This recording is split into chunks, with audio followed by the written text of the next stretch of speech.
बातमी अशी नागपूरमधनं नागपूर शहरातील वाहतूक कोंडी सुटण्याकरता आणि वाहतूक सुरळीत होण्यासाठी AI बेस ट्रॅफिक सिग्नल लावण्यात येणार आहे। प्रायोगिक तत्वावर हा प्रोजेक्ट असून सुरुवातीला शहरातील 10 ट्रॅफिक सिग्नलवर हा प्रयोग सुरू केला जाणार आहे।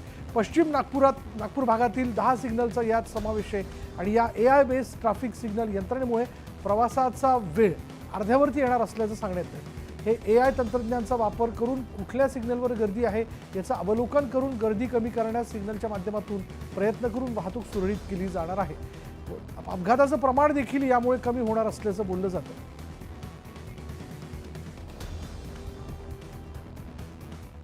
तर टेक्नॉलॉजीच्या उपयोगाने जिथे वाहतूक पोलीस देखील नाही आहेत तर एक थर्ड आहे म्हणून वाहतूक पोलिसांना याचा उपयोग होणार आहे।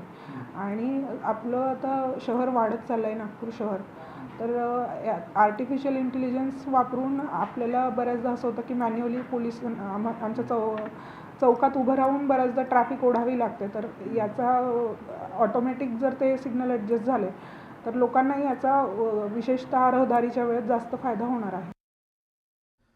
ठाणे